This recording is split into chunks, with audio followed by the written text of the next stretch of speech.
Prime Minister and I have just finished a very productive meeting. And the Prime Minister, I know you've got to go up to Capitol Hill very soon and to address the joint session of Congress. It's a testament to the strong and enduring and thoroughly bipartisan support that exists all across the United States for the friendship and partnership between India and the United States that they're anxiously waiting to hear you up on Capitol Hill. A partnership that is among the most consequential in the world, that is stronger, closer, and more dynamic than any time in history. Mr. Prime Minister, we've met many times over the past few years, most recently in Hiroshima at the G7 summit, and each time I was struck by our ability to find new areas of cooperation. Together, we're unlocking a shared future of what I believe to be unlimited potential. And with this visit, we're demonstrating once more how India and the United States are collaborating on nearly every human endeavor and delivering progress across the board. From designing new ways to diagnose and treat illnesses like cancer and diabetes, to collaborating on human spaceflight, including sending an Indian astronaut to the International Space Station in 2024, to accelerating the global clean energy transition and tackling the climate crisis we face, to harnessing our shared expertise on critical and emerging technologies like quantum computing and artificial intelligence, to ensuring they are not used as tools of misinformation and oppression. We are doubling down on our cooperation to secure our semiconductor supply chains, advancing Open RAN telecommunications networks, and growing our major defense partnership with more joint exercises, more cooperation between our defense industries, and more consultation and coordination across all domains. Our economic relationship is booming. Trade between our countries has almost doubled over the past decade to more than $191 billion, supporting tens of thousands of good jobs in both India and the United States. Add to that, 1 million American jobs across 44 states will be supported by the purchase of more than 200 American-made Boeing aircraft by that Air India is announcing earlier this year. And with this visit, Indian firms are announcing more than $2 billion in new investments in manufacturing, solar in Colorado, steel in Ohio, and optic fiber in South Carolina, and much more. Further proof that America's manufacturing is back. We're expanding educational exchanges for our students, building on the record 125,000 student visas for Indians to study in the United States we issued last year, and opening new consulates that's going to make it easier for our people to travel, work, and collaborate together. On the issues that matter most and that will define the future, our nations look to one another, including on critical regional and global issues. And today, we also talked about our shared efforts to mitigate the humanitarian tragedies unleashed by Russia's brutal war in Ukraine and to defend the core principles of the UN Charter's sovereignty and territorial integrity. We discussed our work through the Quad and how India and the United States, together with Australia and Japan, can ensure the vital Indo-Pacific region remains free, open, prosperous, and secure. Through our new I2U2 grouping with Israel and the UAE, we're building regional connections to the Middle East and spurring science-based solutions to global challenges like food security and clean energy. And this year, under India's leadership of the G20, we're putting sustainable development at the center of the agenda. We're delivering meaningful action on low and middle-income nations, including multilateral development bank reform, debt relief, and building resilient and equitable health systems. The bottom line is simple. We want people everywhere to have the opportunity to live in dignity. And let me close with this. Indians and Americans are both peoples who innovate and create, turn obstacles into opportunities, who find strength in community and family. and to cherish freedom and celebrate the democratic values of universal human rights which face challenges around the world and in each of our countries, but which remain so vital to the success of each of our nations. Press freedom, religious freedom, tolerance, diversity. India now is now the most populous country in the world. It's a democracy. We understand that it is the brilliance and the backbone of our people, as diverse in talents and traditions that make us strong as a nation. It's democracies that do that.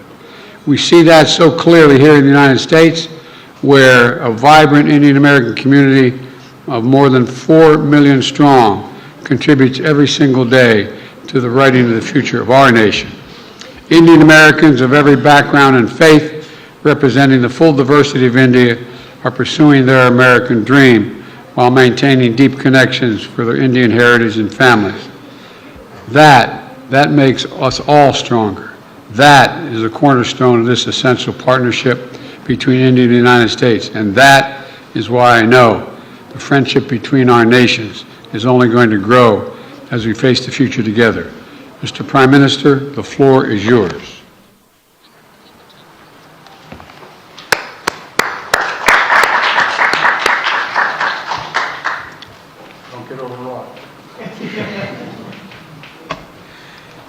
Your excellency राष्ट्रपति Biden,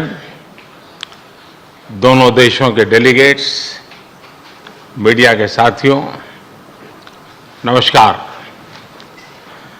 सबसे पहले मैं राष्ट्रपति Biden को उनके मित्रतापूर्ण शब्दों और Bharat America संबंधों के बारे में उनके सकारात्मक विचारों के लिए धन्यवाद देता हूं। फ्रेंड्स, आज का दिन भारत और अमेरिका के संबंधों के इतिहास में एक विशेष महत्व रखता है। आज की हमारी चर्चा और हमारे द्वारा लिए गए महत्वपूर्ण निर्णयों से हमारी कॉम्प्रिहेंसिव ग्लोबल स्ट्रेटेजिक पार्टनरशिप में एक नया अध्याय जुड़ा है। एक नई दिशा और नई ऊर्जा मिली है। फ्रेंड्स, भारत अमेरिका की व्यापार और निवेश साझेदारी दोनों देशों के लिए ही नहीं बल्कि वैश्विक अर्थव्यवस्था के लिए भी महत्वपूर्ण है। आज अमेरिका भारत का सबसे बड़ा ट्रेड पार्टनर है। हमने निर्णय लिया है कि व्यापार से जुड़े लंबित मुद्दों को समाप्त कर नई शुरुआत की जाए। आईसेट यानी initiative for critical and emerging technology हमारे तकनीकी सहयोग के महत्वपूर्ण फ्रेमवर्क के रूप में उभरा है। Artificial intelligence, semiconductors, space, quantum और टेलीकॉम जैसे क्षेत्रों में अपना सहयोग बढ़ाकर हम एक मजबूत और फ्यूचरिस्टिक साझेदारी की रचना कर रहे हैं। अमेरिका की माइक्रोन, गूगल तथा एप्लाइड मटेरियल जैसी कंपनियों द्वारा भारत में निवेश करने का निर्णय इस फ्यूचरिस्टिक साझेदारी का प्रतीक है। इस यात्रा के दौरान मुझे अमेरिका के कुछ अन्य सीईओज के साथ मुलाकात करने का भी अवसर मिला। उनके साथ हुई चर्चाओं में भी मैंने भारत के प्रति उत्साह और एक सकारात्मक सोच महसूस किया। हम दोनों सहमत हैं कि हमारी स्ट्रैटेजिक टेक्नोलॉजी पार्टनरशिप को सार्थक करने में गवर्नमेंट्स, बिजनेसेस और एकेडमिक इंस्टीट्यूशंस का साथ आना बहुत महत्वपूर्ण है। क्लीन एनर्जी ट्रांजिशन में भारत और अमेरिका के साझे विजन को इंप्लीमेंट करने के लिए हमने कई महत्वपूर्ण इनिशिएटिव लिए हैं। इसमें green hydrogen, wind energy, battery storage, carbon capture जैसे क्षेत्र शामिल है। हमने यह भी निर्णय लिया कि वैश्विक अनिश्चितताओं के बीच भारत और अमेरिका ट्रस्टेड पार्टनर्स की तरह रिलायबल, सिक्योर और रेजिलिएंट ग्लोबल सप्लाई चेन और वैल्यू चेन तैयार करेंगे। भारत और अमेरिका के बीच करीबी रक्षा सहयोग हमारे आपसी विश्वास और साझा रणनीतिक प्राथमिकताओं का प्रतीक है। पुराने समय के बायर सेलर्स रिलेशनशिप पीछे छोड़कर आज हम ट्रांसफर ऑफ टेक्नोलॉजी, को डेवलपमेंट और को प्रोडक्शन की तरफ बढ़ चुके हैं। जनरल इलेक्ट्रिक द्वारा भारत में टेक्नोलॉजी ट्रांसफर के माध्यम से इंजन बनाने का निर्णय एक लैंडमार्क एग्रीमेंट है। इससे दोनों देशों में रोजगार के नए अवसर भी खुलेंगे। यह आने वाले समय में हमारे रक्षा सहयोग को एक नया स्वरूप देगा। इस सहयोग में दोनों देशों के रक्षा उद्योग और स्टार्टअप्स महत्वपूर्ण पार्टनर्स हैं। उन्हें आपस में जोड़ना हमारे डिफेंस इंडस्ट्रियल रोडमैप का मुख्य उद्देश्य है। स्पेस साइंस और टेक्नोलॉजी में हमारा गहरा और वर्षों पुराना सहयोग रहा है। आज हमने आर्टेमिस अकॉर्ड्स में शामिल होने का निर्णय लेकर हमारे स्पेस कोऑपरेशन में एक लंबी उड़ान भरी है। संक्षेप में कहूं तो भारत और अमेरिका की साझेदारी के लिए even sky is not the limit. Friends, हमारे संबंधों का सबसे महत्वपूर्ण स्तंभ हमारे पीपल टू पीपल टाइज है। भारतीय मूल के 40 लाख से भी ज्यादा लोग आज अमेरिका की प्रगति में महत्वपूर्ण योगदान दे रहे हैं। आज सुबह व्हाइट हाउस में इतनी बड़ी संख्या में भारतीय लोगों की उपस्थिति इस बात का प्रमाण है कि इंडियन अमेरिकन्स हमारे संबंधों की असली ताकत है। इन संबंधों को और गहरा करने के लिए हम अमेरिका द्वारा बेंगलुरु और अहमदाबाद में कॉन्सुलेट्स खोलने के निर्णय का स्वागत करते हैं। उसी तरह सिएटल में भारत का नया कॉन्सुलेट खोलेंगे। फ्रेंड्स, आज की बैठक में हमने कई क्षेत्रीय एवं वैश्विक मुद्दों पर चर्चा की। इंडो पैसिफिक में शांति और सुरक्षा यह हमारी साझा प्राथमिकता है। हम एकमत हैं कि इस क्षेत्र का विकास और सफलता पूरे विश्व के लिए महत्वपूर्ण है।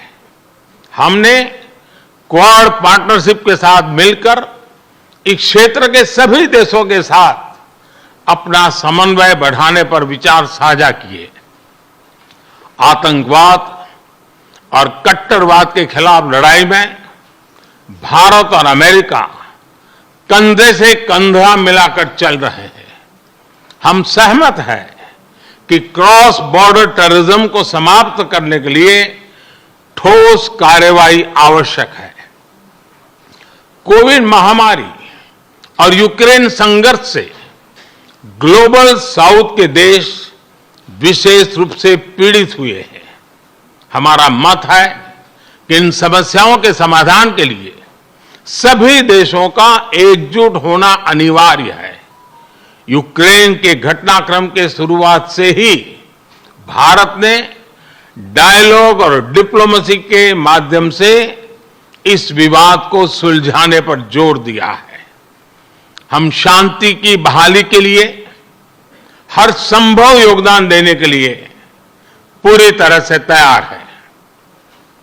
भारत की G20 की अध्यक्षता में हम one earth one family, one future, उस पर बल दे रहे हैं। ग्लोबल साउथ की प्राथमिकताओं को आवाज दे रहे हैं। मैं राष्ट्रपति बाइडेन का धन्यवाद करता हूं कि उन्होंने अफ्रीका को G20 का पूर्ण सदस्य बनाने के मेरे प्रस्ताव पर समर्थन जताया है। फ्रेंड्स, हमारे सभी साझे प्रयासों का मूल मंत्र है लोकतंत्र और लोकतांत्रिक मूल्यों तथा व्यवस्थाओं को सशक्त करना। विश्व के दो सबसे बड़े लोकतंत्र भारत और अमेरिका मिलकर विश्व शांति, स्थिरता, समृद्धि में महत्वपूर्ण सहयोग दे सकते हैं। मुझे विश्वास है कि इन मूल्यों के आधार पर हम दोनों देशों के लोगों की ही नहीं बल्कि पूरे विश्व की अपेक्षाओं और आकांक्षाओं को पूरा कर सकेंगे। राष्ट्रपति बाइडेन, आज की उपयोगी चर्चा के लिए मैं आपका बहुत बहुत धन्यवाद करता हूं। इस वर्ष G20 समिट के दौरान आपका भारत में स्वागत करने के लिए भारत और मैं स्वयं भी बहुत ही उत्सुक है। और जैसा राष्ट्रपति जी ने कहा, हम लोगों को मुझे जाना है बाद में कांग्रेस को एड्रेस करने के लिए, और इसलिए ज़्यादा अधिक समय न लेते हुए मैं मेरी बात को विराम देता हूं। मैं फिर एक बार राष्ट्रपति का बहुत बहुत धन्यवाद करता हूं।